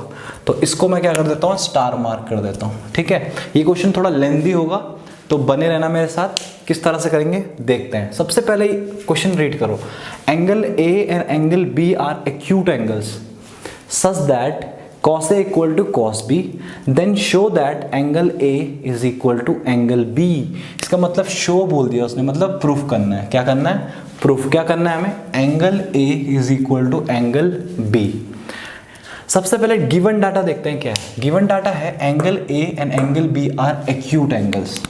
क्या गिवन, क्या हमारे पास गिवन क्या है, एक तो एंगल A और एंगल B जो है वो क्या है बच्चों, एक्यूट एंगल है। क्या है बच्चों, एक्यूट एंगल है। दूसरा क्या गिवन है, दूसरा हमारे पास गिवन है cos A equal to cos B। और प्रूफ क्या करना है हमें, angle A equal to angle B। अब ध्यान से देखना, एंगल ए और एंगल बी एक्यूट एंगल है। एक्यूट एंगल अगर आपने ट्रिग्नोमेट्री में पढ़े होंगे, 9 10 में पढ़े होंगे, तो एक्यूट एंगल कौन से एंगल होते हैं बच्चों? एक होते हैं एक्यूट, एक होते हैं ऑब्ट्यूज। एक होते हैं एक्यूट एंगल, एक होते हैं ऑब्ट्यूज। जो 90 डिग्री से कम होते हैं उसको क्या बोलते हैं बच्चों? Acute angle. और जो 90 डिग्री से ज़्यादा होते हैं उनको क्या बोलते हैं? Obtuse angle. ठीक है, मतलब जैसे सपोज ये कोई ट्रायंगल है, ठीक है, तो ये जो एंगल होगा ये ऑब्वियस सी बात है 90 से कम होगा, तो ये कौन सा एंगल होगा? Acute angle. और ये मान लो अगर कोई ट्रायंगल मैंने बनाया ऐसा, ये, ठीक है, ये जो एंगल है ऑब्वियस सी बात है 90 से क्या होगा? ज़्यादा होगा, तो ये जो एंगल है इसको क्या बोलेंगे हम? Obtuse angle. देखो ध्यान से, ये 90 होगा ना बच्चों, ये 90 होगा, तो ये ऑब्वियस सी बात है थोड़ा ज़्यादा होगा, तो इसको क्या बोलेंगे हम? ऑब्ट्यूज। तो ये चीज़ समझ के एक्यूट क्या होती है और ऑब्ट्यूज क्या होती है, इसको रफ में कर देना। ये सिर्फ तुम्हें समझाने के लिए था, ठीक है, इसकी इतनी अभी ज़रूरत नहीं है, ठीक है। हाँ, तो बच्चों इस बात पे फोकस करो, क्या है? एंगल ए और एंगल बी क्या है? एक्यूट एंगल है, और कॉस ए और कॉस बी हमारे पास गिवन है। तो अगर एंगल ए और एंगल बी एक्यूट है तो हम एक ट्रायंगल बना देते हैं सबसे पहले, ठीक है। मान लो ये ए है, ये क्या है? बी है, और ये क्या है? ट्रायंगल ए बी, और ये है मान लो सी, ठीक है। अब उसने कहा cos A equal to cos B. अब एंगल ए और ये एंगल बी है, अब कॉस ए, अब कॉस ए चाहिए हमें, तो इसका मतलब हमें क्या चाहिए होगा? कोई ना कोई क्या चाहिए हमें? परपेंडिकुलर चाहिए। क्या चाहिए? परपेंडिकुलर चाहिए, क्योंकि अगर परपेंडिकुलर नहीं मिला हमें तो हम राइट एंगल ट्रायंगल बना नहीं पाएंगे, तो हम कॉस ए को कैसे दिखाएंगे? ठीक है, तो इसका कारण जो हमने परपेंडिकुलर खींचने का कारण यही है कि हमें cos A equal to cos B करना है। तो cos A equal to cos B क्या हो जाएगा बच्चों? A D upon A C. A D upon A C. A D क्या है? बेस है, और ए सी क्या है बच्चों? इसका हाइपोटेन्यूस है। कॉस बी बोलो, कॉस बी क्या है? Base, B D upon hypotenuse B C. ठीक है, अब ये तो हमने कर लिया। अब ध्यान से देखना क्या करना चाह रहा हूँ मैं, ठीक है। अब ये कह रहा है एंगल ए और एंगल बी को हमने इक्वल करना है, ठीक है। एंगल ए और एंगल बी कब इक्वल हो सकते हैं ये बताओ मुझे। एंगल ए और एंगल बी कब इक्वल हो सकते हैं ये बताओ मुझे। एंगल ए और एंगल बी तब इक्वल हो सकते हैं अगर एक प्रॉपर्टी आपने ट्रायंगल में पढ़ी होगी, ये दोनों अगर किसी भी ट्रायंगल के दो एंगल आपस में इक्वल हैं तो उनके आमने सामने की जो साइड्स हैं वो भी क्या होती हैं? इक्वल होती हैं। इसका मतलब ये जो साइड है इस साइड के क्या होगी? इक्वल होगी। ये जो साइड है ए सी बी सी के क्या होगी? इक्वल होगी। अभी मैं क्वेश्चन को उल्टा कर रहा हूँ, ठीक है ना, नीचे से सॉल्व कर रहा हूँ ताकि आपके अंडरस्टैंडिंग बने। क्या चाहिए हमें? ए सी और बी सी क्या होंगे? इक्वल होंगे। तो अगर ए सी और बी सी अगर इक्वल हैं, ये दोनों अगर इक्वल हैं, मान लो ये दोनों अगर इक्वल हैं, तो हमें इक्वल किसको करना है अब? ए डी और बी डी को। किसको करना है? ए डी और बी डी को, क्योंकि हमें cos A equal to cos B given है। अब ए डी और बी डी को इक्वल करने का तरीका देखो। ए डी और बी डी को इक्वल करने का तरीका देखो। ये जो है साइड, ये साइड और ये साइड अगर हमें इक्वल करनी है तो देखो सेम टू सेम वही करेंगे। अगर इसके सामने का एंगल, साइड इक्वल है तो सामने के जो एंगल होंगे वो भी इक्वल होंगे। तो अगर मान लो ये x है तो ये भी क्या होगा बच्चों? x होगा या नहीं होगा? होगा या नहीं होगा? ध्यान से देखो, अगर ये जो साइड इक्वल है, अगर हमने करनी है तो अगर इक्वल करनी है तो इसके सामने के साइड एंगल क्या होंगे? इक्वल होंगे। इसके सामने का x, इसके सामने का x। जैसे ये एंगल और ये एंगल बराबर थे, इसके सामने की साइड बराबर, तो इसके सामने की साइड भी बराबर। ठीक है बच्चों, अब ध्यान से देखो, अगर ये एंगल x इक्वल है, ये एंगल x भी इक्वल है, ये दोनों कब इक्वल हो सकते हैं? सबसे पहले ये ध्यान से देखो, ये दोनों कब इक्वल हो सकते हैं? अब देखो, ठीक है, इसको जरा मिटा दे रहा हूँ, ठीक है, इसको बाद में कर लेंगे। ये दोनों कब इक्वल हो सकते हैं? अब देखो, ये दोनों तब इक्वल हो सकते हैं अगर मैं एक लाइन खींचूं, ठीक है, एक लाइन खींचूं ऐसे तरीके से, ठीक है। ये मान लो मैंने एक लाइन खींच दी। अब ये जो एंगल है बच्चों x और ये जो एंगल है x, ये दोनों बराबर क्यों होंगे? क्योंकि ये दोनों क्या बना रहे हैं? Interior opposite angle. क्या बना रहे हैं बच्चों? Interior opposite angle. और ये जो x है ये इसके इक्वल होगा। क्यों? क्योंकि ये क्या है? दोनों करस्पॉन्डिंग एंगल। क्या एंगल है? Corresponding angle. आपने 9th क्लास में पढ़ा होगा। तो ये जो एंगल है इस एंगल के इक्वल हो गया, ये जो एंगल है इस एंगल के इक्वल हो गया। अब देखो फिर यहाँ पे एंगल x, यहाँ पे भी एंगल x। एक ट्रायंगल में दो एंगल इक्वल, तो इसके सामने की साइड, इसके सामने की साइड ये है, इसके सामने की साइड ये है। ध्यान से देखो क्या हो रहा है। ये क्या है? वर्टिसेस C और ये मान ली मैंने E। अब ध्यान से देखो, ये साइड और ये साइड तीनों क्या हो गई? इक्वल हो गई। ठीक है बच्चों। अब ध्यान से देखो, जब ये साइड हमारे पास और ये साइड इक्वल हो गई है, तो अब ध्यान से देखना, ये हमारे पास इक्वल, ये हमारे पास इक्वल, तो ये अगर 90 है ये भी 90 है, ये अगर 90 है और ये भी क्या है? 90 है। किसी भी ट्रायंगल के अगर दो एंगल बराबर हो गए, ये एंगल और ये एंगल बराबर, तो ये कितना हो जाएगा बच्चों? 90 माइनस एक्स। ये 90x, 90 माइनस एक्स, ये x है, ये 90 है, तो ये भी कितना हो जाएगा? 90 माइनस एक्स। तो यहाँ से भी क्या हो गया है प्रूफ? a और b, a equal to b। तो ये मैंने आपको क्या बताया? एक just in a case of short form, कि आपको याद किस तरीके से करना है, उल्टा भी और सुलटा भी।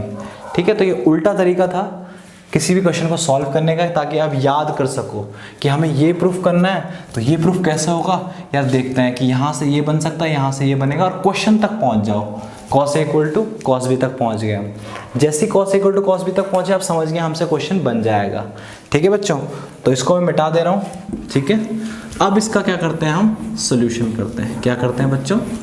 6 जो मैंने आपको बताया, अभी मैंने जो आपको मेथड बताया वो एक तरीके से याद करने का मेथड है आपको, कि किस तरीके से आपने अप्रोच करनी है क्वेश्चंस की उल्टे तरीके से। उल्टे तरीके से मतलब ये है रिवर्स ऑर्डर में, कि आपको क्या चाहिए और क्या हमें गिवन है, वहाँ हमने उल्टे तरीके से किया। अब क्वेश्चन को सीधे तरीके से करते हैं। अगर किसी को पहला समझ में ना आया हो तो क्या करना, अभी ये दूसरा जो मैं बताने वाला हूँ उसको देखना, और फिर पहले वाले को जरूर देखना, तब आपकी समझ में आएगा कि मैंने ये क्यों किया, आपको पहले क्यों समझाया।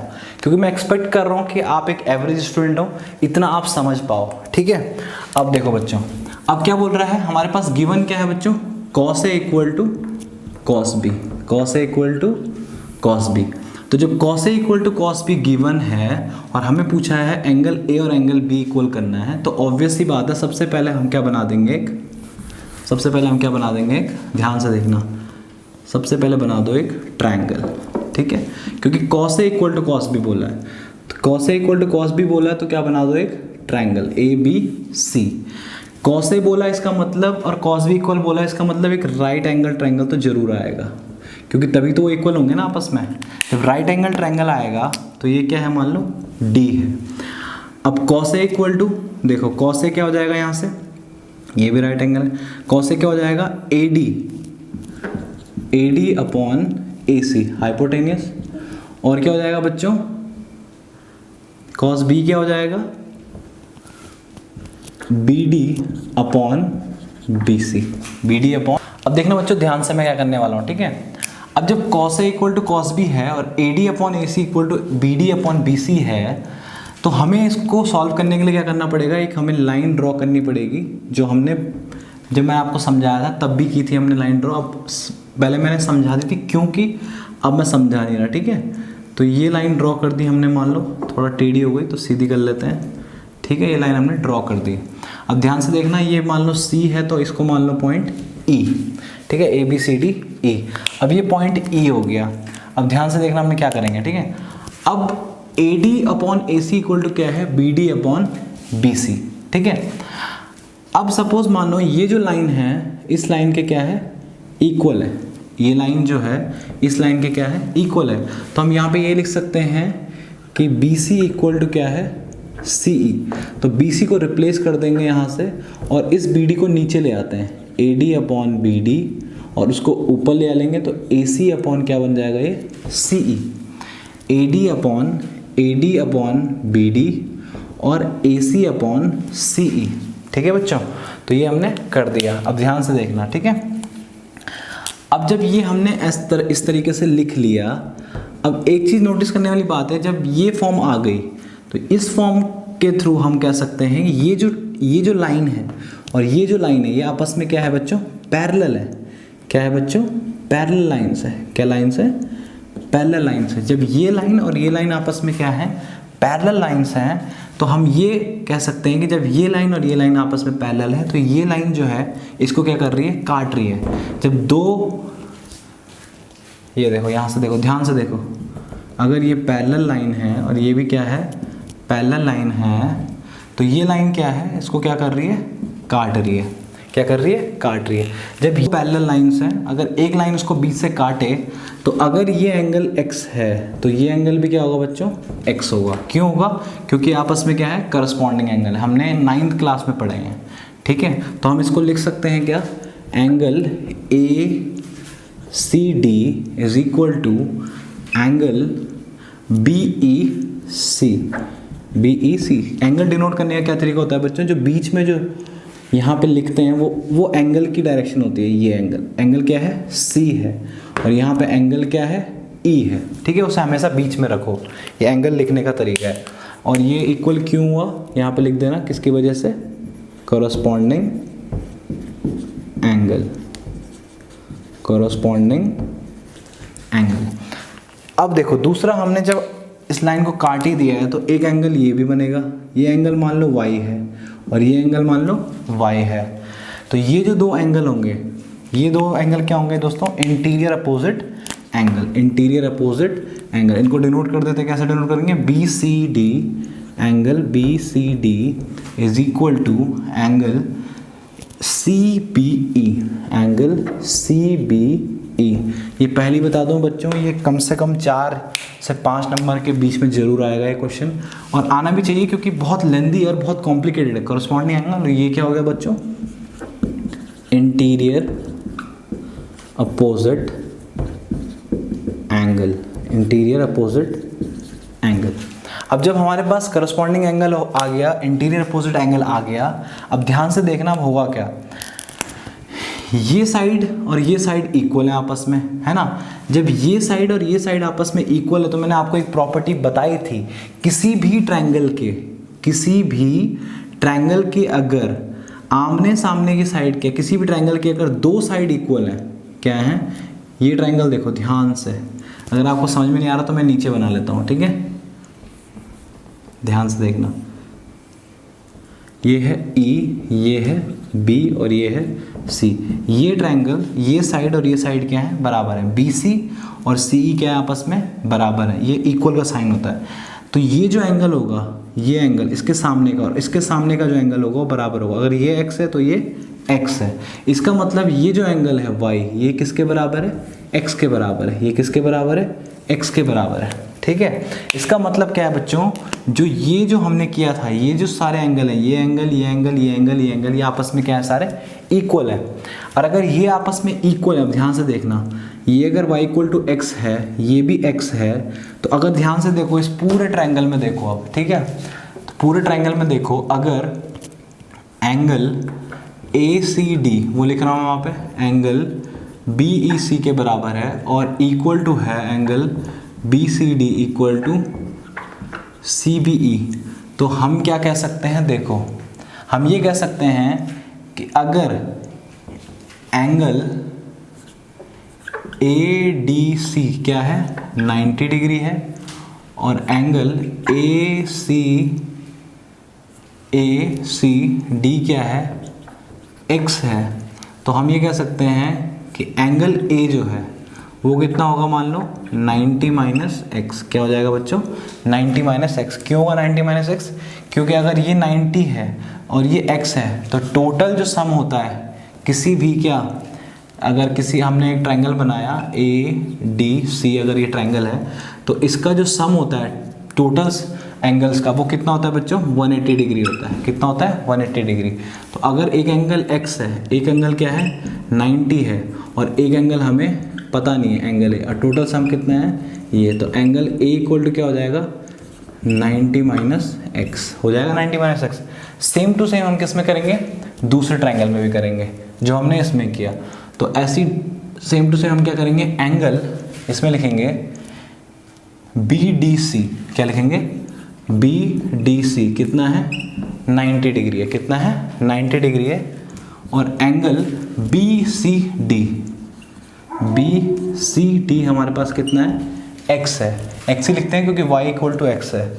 और हमें क्या है, तो हमें क्या मिल जाएगा यहाँ से बच्चों, ये जो एंगल B है ये मिल जाएगा कितना 90 माइनस x, एग्जैक्टली जो किया है। तो यहाँ से हमने क्या प्रूफ कर दिया बच्चों, एंगल A जो है वो एंगल B के क्या है इक्वल है। तो हम कह सकते हैं एंगल, अगर हम एंगल A को डिनोट करें तो कैसे क्या करेंगे, CAD, angle CAD is equal to angle CBD, angle CBD।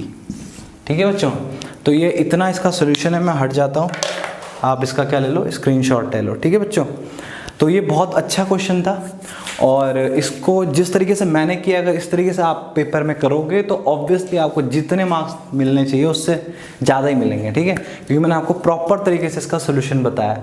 ठीक है, और अब क्या करना, जो मैंने सबसे पहले किया था, जो मैंने शॉर्टकट बताया था किस किस तरीके से हम अप्रोच कर रहे हैं इस क्वेश्चन की, उसे ज़रूर देखना पीछे करके। अगर उससे देखोगे आप तो ये आपको बिल्कुल हलवा लगेगा। ठीक है, अगर वो समझ गए, वो इंपॉर्टेंट है। ये तो एग्जाम पॉइंट ऑफ व्यू से इंपॉर्टेंट है, बट वो आपकी अप्रोच के लिए डेवलप करने के लिए इंपॉर्टेंट है। वो आपकी सोच बदल देगा कि क्वेश्चन को किस तरह अप्रोच करना है प्रूविंग वाले। क्योंकि प्रूविंग वाले क्वेश्चनों को अगर आप ऐसे देखोगे कि angle A equal to angle B, अच्छा तो cos A equal to cos B था, ओहो तो हमने क्या किया, इसको खोला, अच्छा तो हमें याद था कि अरे यार एक लाइन खींचनी थी सीधे ऊपर, हमने तो ये याद किया था। आज ज्योमेट्री में ये क्वेश्चन था, ट्रिग्नोमेट्री में तो ये लाइन ही खींचते रह जाओगे आप। ठीक है, तो क्वेश्चन की जो अप्रोच है वो मैंने पहले समझा दी है। इसके बाद मैंने क्या किया, डायरेक्ट लाइन खींची थी, यहाँ पे समझाया नहीं था, तो पहले वो चेक करो, उसके बाद ये क्वेश्चन देखना। ठीक है, तो क्वेश्चन नंबर 6 हो गया, ये इंपॉर्टेंट है एग्जाम पॉइंट ऑफ व्यू से। अब क्वेश्चन नंबर 7 करते हैं। बच्चों हमने क्वेश्चन नंबर 6 जो किया वो बहुत ही कॉन्सेप्चुअल बेस्ड था, उसमें काफ़ी आपने रूल सीखे। अब आपके स्क्रीन पे क्या क्वेश्चन आ रहा है, क्वेश्चन नंबर 7।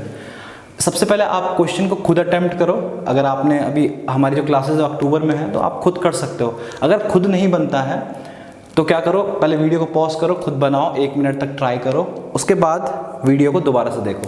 ठीक है बच्चों, तो देखो स्टार्टिंग में करता हूँ। सबसे पहले उसने क्या कहा, कॉट थीटा इक्वल टू 7/8। अरे ये क्या क्वेश्चन दे दिया, कॉट स्क्वायर थीटा इसने पूछा है, तो कॉट थीटा कितना है 7/8, तो कॉट स्क्वायर थीटा कितना हो जाएगा 7 का स्क्वायर अपॉन 8 का स्क्वायर, तो 49/64। ये क्वेश्चन तो करने की जरूरत ही नहीं है, कितना आ गया 49/64। तो पहला क्वेश्चन हमें सिर्फ करना है। तो पहले क्वेश्चन में देखो क्या आप कह रहा है, हमें साइन थीटा और कॉस थीटा चाहिए, तो कॉट थीटा को हम किस में बदल देंगे, टेन थीटा में। टेन थीटा क्या हो जाएगा 8/7, क्योंकि ये दोनों क्या एक दूसरे के रिवर्स होते हैं। ठीक है, अब क्वेश्चन कह रहा है हमें चाहिए साइन थीटा और कॉस थीटा, तो उसके लिए सबसे पहले हम क्या करेंगे बच्चों, क्योंकि साइन थीटा कॉस थीटा में हमें हाइपोटेनस चाहिए होता है, हाइपोटेनस चाहिए होता है, इसलिए हम क्या करेंगे, राइट एंगल ट्रायंगल लगाएंगे। ठीक है, तो टेन थीटा मीन्स 8/7। ठीक है, हमें हाइपोटेनस चाहिए तो पाइथागोरस लगा देंगे। AC स्क्वायर कितना हो जाएगा, 8 8 जा 64, 7 7 49, तो कितना आ जाएगा 113। तो AC इक्वल टू कितना आ जाएगा, √113। √113 आ गया हमारे पास हाइपोटेनस, तो यहाँ पे लिख दो √113।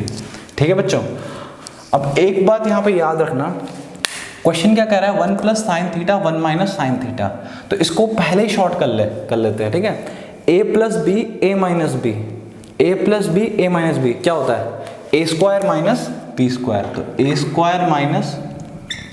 b² upon a² - b²। ठीक है, इसको लिख लेते हैं हम आगे पर, a + b a - b is equal to a² - b²।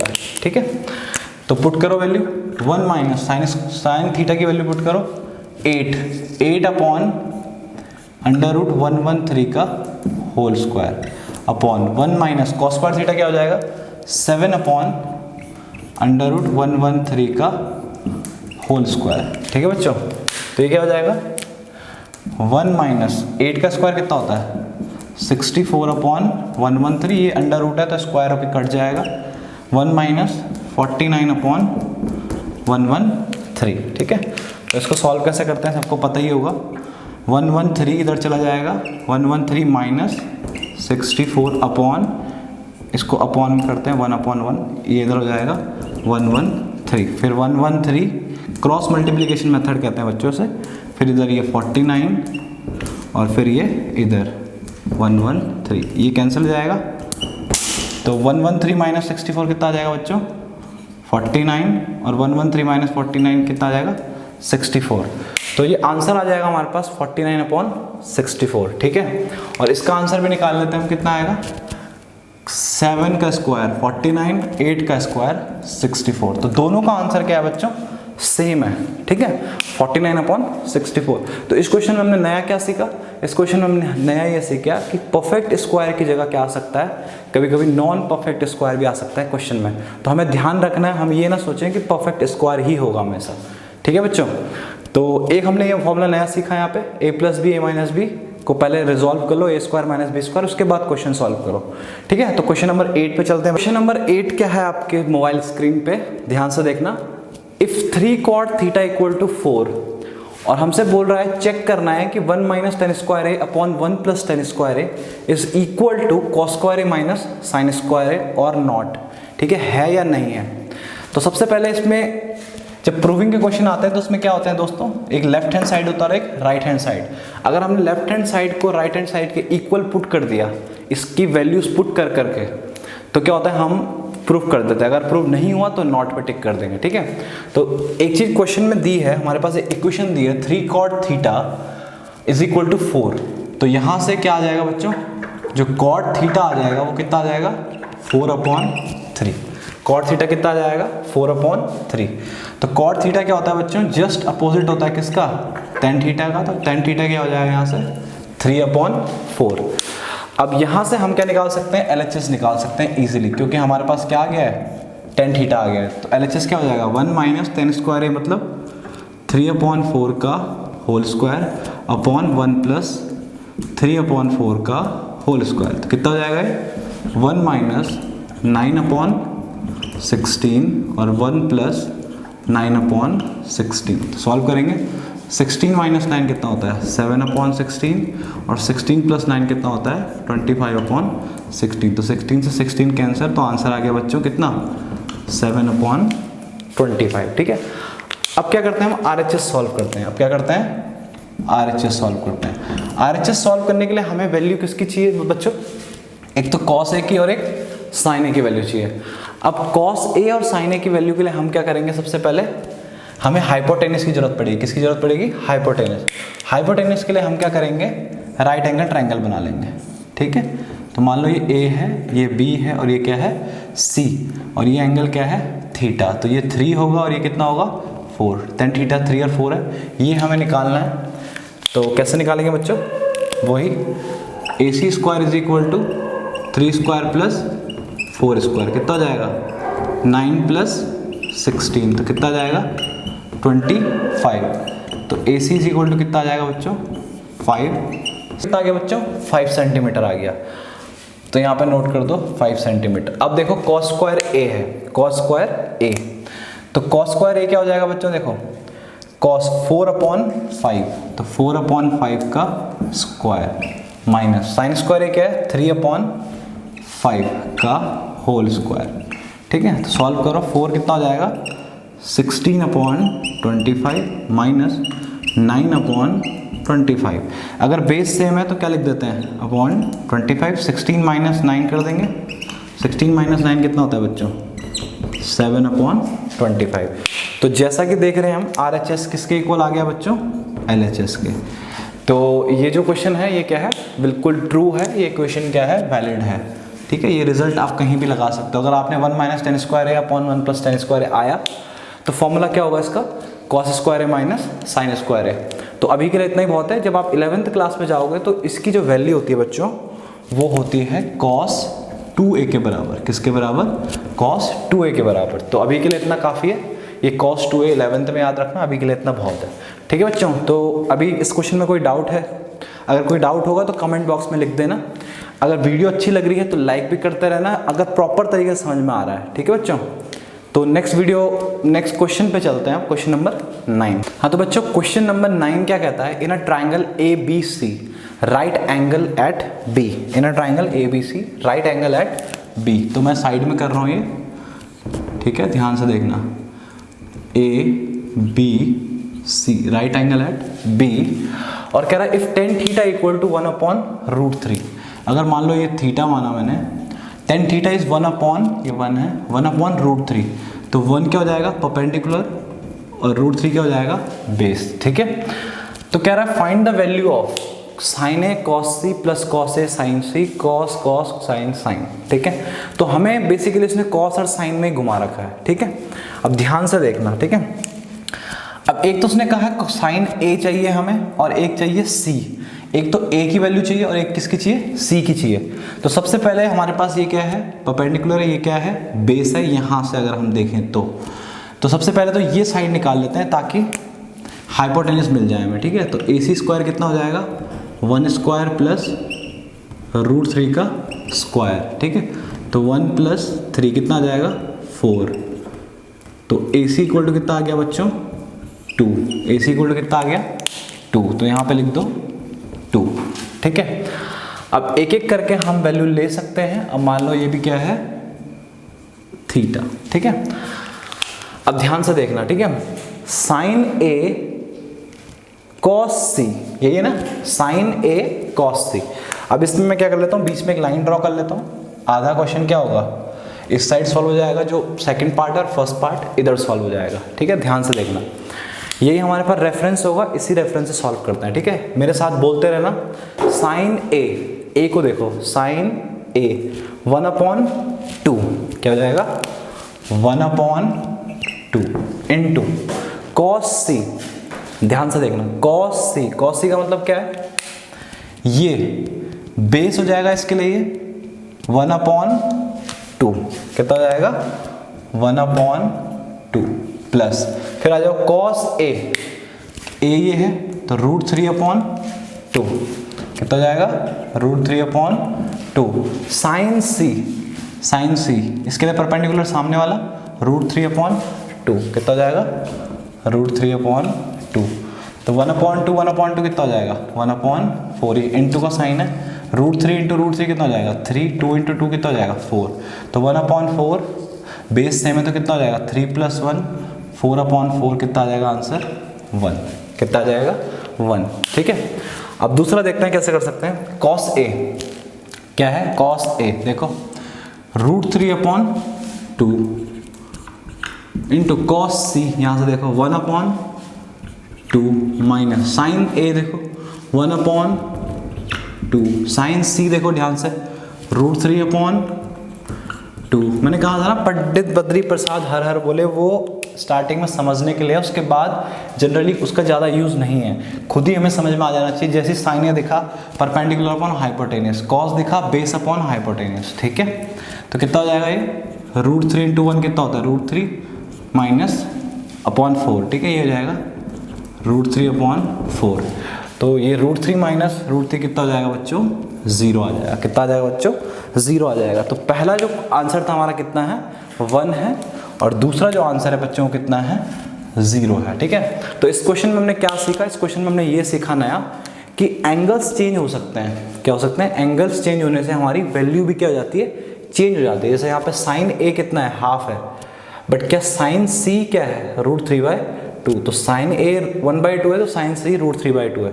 तो sin ये सेम होने से कोई फर्क नहीं पड़ता, ये जो इसकी मेजरमेंट जो एंगल है A और C ये डिफरेंट है, तो क्वेश्चन भी क्या हो जाएगा डिफरेंट हो जाएगा, और हमारा आंसर भी डिफरेंट। तो क्वेश्चन नंबर 9 इजी था वैसे एज कंपेयर टू पहले क्वेश्चन। अब आते हैं हम क्वेश्चन नंबर 10 पे बच्चों, ठीक है। नंबर 10 क्या है आपकी एक्सरसाइज का, ध्यान से देखना। इन अ ट्राइंगल PQR, ठीक है, राइट एंगल एट Q, तो ड्रॉ कर लेते हैं सबसे पहले। In a triangle PQR right angle at Q, in a triangle PQR, Q पे क्या है ये राइट एंगल है, ठीक है। मान लो इसे P और इसे क्या मान लो R मान लो, ठीक है। और क्या कहा उसने PR और QR, अच्छा PR और QR का सम कितना है 25, और PQ कितना दे रखा है हमारे पास 5 सेंटीमीटर, तो PQ तो हमारे पास कितना दे रखा है 5 सेंटीमीटर। PQ कितना दे रखा है बच्चों? 5 सेंटीमीटर। और PR और QR का सम कितना दे रखा है? 25 सेंटीमीटर। ठीक है बच्चों, तो देखो PR और QR, PR प्लस QR जो है वो दे रखा है 25 सेंटीमीटर। अब इनमें इन क्वेश्चनों को कैसे करते हैं, मान लो बच्चों, एक को x मान लो और एक को क्या मान लो? 25 माइनस एक्स। तो सपोज मैंने क्या माना, इसको मान लिया मैंने क्या? x, और ये क्या हो जाएगा फिर बच्चों? 25 माइनस एक्स। कितना हो जाएगा? 25 माइनस एक्स। क्यों? क्योंकि दोनों का सम कितना है?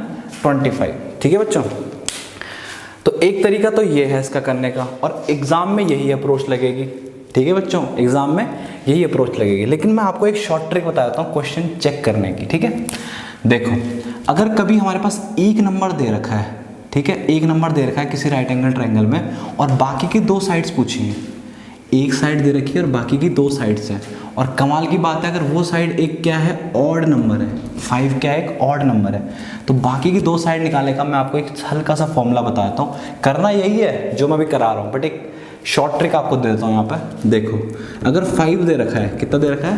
5, और बाकी बताना है ये कितना और ये कितना। तो ध्यान से देखो क्या करेंगे, 5 का क्या कर लो? स्क्वायर कर लो। कितना आएगा? 25। तो 25 जैसे ही आए इसके क्या कर लो? 25 देखो किस किस के बीच में आता है? 25 देखो किस किस के बीच में आता है? 25/2 करके देखो कितना आता है? 12.5। कितना आता है? 12.5। अब 12.5 देखो बच्चों किस किस के बीच में आता है? एक तो 12 के बीच में आएगा और 13 के बीच में आएगा। और जब 12 और 13 के बीच में आएगा तो इनमें से एक 12 होगा और एक क्या होगा? 13 होगा। तो ऑब्वियस ही बात है ये क्या होगा? 13, क्योंकि हाइपोटेनस सबसे ज़्यादा होता है। और ये क्या होगा बच्चों? 12 होगा। तो x इक्वल टू कितना है? 13। बट एक्चुअल में ये नहीं करना है। क्या बोला मैंने? ये नहीं करना है।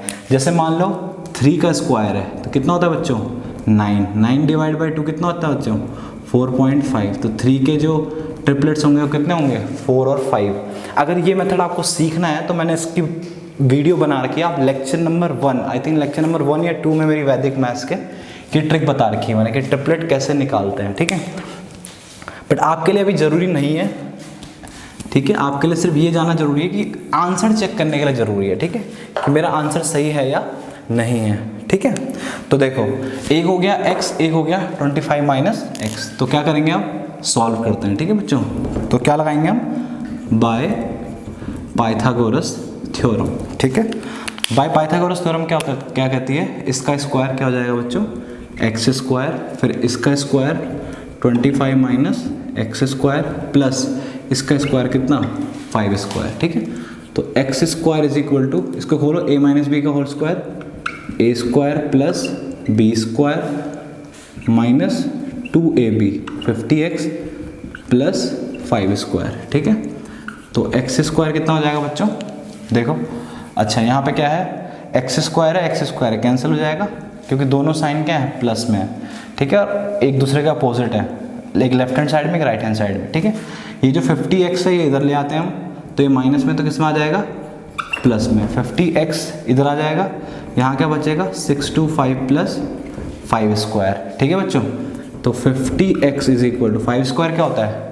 25। 625 25 कितना हो जाएगा? 650। 0 से 0 कैंसिल, तो x इक्वल टू कितना हो जाएगा? 65/5। तो कितना आ जाएगा? 13। कितना आ जाएगा बच्चों? 13 सेंटीमीटर। कितना आ जाएगा? 13 सेंटीमीटर। अगर x इक्वल टू कितना है?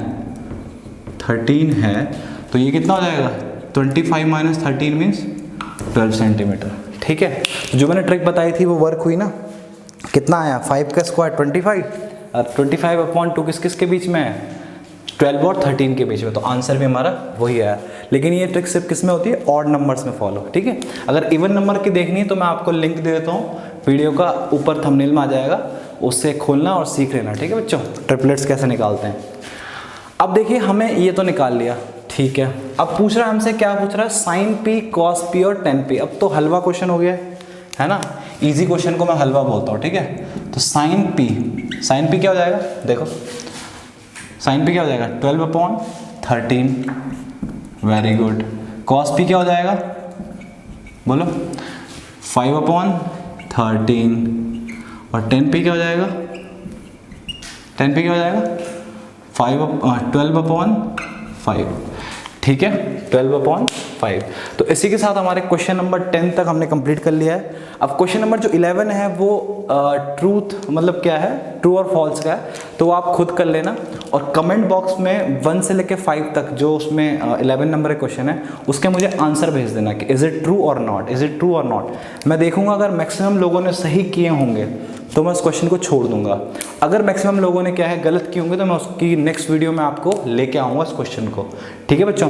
वीडियो लंबी ना हो इसलिए मैंने क्वेश्चन नंबर 10 तक ही किया और यहीं तक आपके पेपर में आता है। बट इस साल हो सकता है कोरोना की वजह से जो MCQ है, नंबर ऑफ MCQs क्या हो सकते हैं, बढ़ सकते हैं। तो अगर नंबर ऑफ MCQ बढ़ सकते हैं तो उन क्वेश्चनों का रोल भी बहुत होगा, तो उनको ट्राई जरूर करना। अगर कहीं प्रॉब्लम आएगी तो क्या करेंगे, हम सॉल्व करेंगे मिल बांट के, ठीक है। तो अगर आपको वीडियो अच्छी लगी हो दोस्तों तो इसी के साथ आज की वीडियो को एंड होता है। वीडियो अच्छी लगी हो तो चैनल को सब्सक्राइब जरूर करना, और अगली वीडियो जस्ट 10th की आएगी, तुरंत आपको पता चल जाएगा। तो like share and subscribe share करें उन बच्चों के साथ जिनको ट्रिग्नोमेट्री थोड़ा हवा में लगती है, ठीक है। तो ओके, गुड बाय।